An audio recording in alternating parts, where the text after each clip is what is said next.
तीन दोस्त थे, सागर, भूपेन और कविता। तीनों एक ही कक्षा में पढ़ाई करते थे। एक दिन उनके सर ने क्लास टेस्ट लेने के बारे में सोचा, जिसमें 50 नंबर में किसी का 10 नंबर, किसी का 11 नंबर तो किसी का 13 नंबर आया, जिसे देखकर उसके सर बड़े ही गुस्से हो गए और तीनों को बुलाकर उनसे पूछा कि तुम भविष्य में क्या करना चाहते हो, कि तुम 5 साल मजे करके अपना 40 साल बर्बाद करना चाहते हो, कि तुम 5 साल मेहनत करके अपना 40 साल बेहतर बनाना चाहते हो।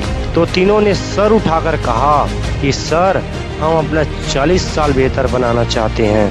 तो सर ने कहा, बेटा, अगर तुम्हें भविष्य में राजा की तरह जिंदगी जीना है तो अभी वर्तमान में मजदूरों की तरफ पढ़ना होगा। सारा दिन सारी रात जगना होगा। जब सारी दुनिया मजे कर रही होगी तब तुम्हें पढ़ना होगा। अगर आप अपने सपने को पूरा करने के लिए मेहनत नहीं करोगे तो लोग अपने सपने को पूरा करने के लिए आपको रगड़ देंगे।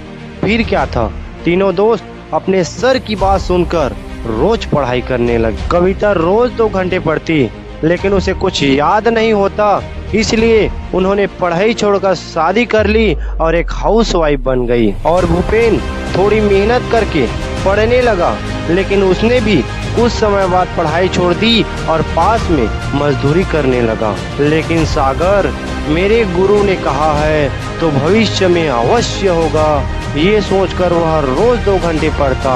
2 घंटे याद नहीं होता तो 3 घंटे पढ़ता और 5 साल बाद बन गया एक IPS ऑफिसर। अब 15 अगस्त का दिन था, जिसमें IPS ऑफिसर सागर साहू को ध्वजारोहण के लिए चीफ गेस्ट के रूप में बुलाया गया था। ध्वजारोहण का कार्यक्रम हुआ और सागर साहब स्पीच देते हुए कहने लगे कि यदि किसी को भी कुछ पूछना है मेरे से तो वह पूछ सकते हैं। वहीं पर मौजूद थे भूपेंद्र और कविता, और दोनों आगे आए और कविता ने पूछा कि सागर भाई, आप, मैं और भूपेन तीनों एक ही कक्षा में पढ़ते थे, लेकिन मैं हाउसवाइफ बन गई, भूपेन मजदूर बन गया, लेकिन आप IPS ऑफिसर कैसे बने? तो सागर साहब ने कहा, याद करो, 5 साल पहले हमारे सर ने कहा था कि भविष्य में राजा की तरह जिंदगी जीना है तो अभी मजदूरों की तरफ पढ़ना होगा।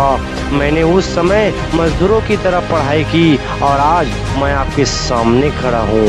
याद रखना, इस दुनिया में जो इंसान अपने गुरु की आज्ञा का पालन किया है वो अपने सफलता का शोर पूरे दुनिया में बजाया है।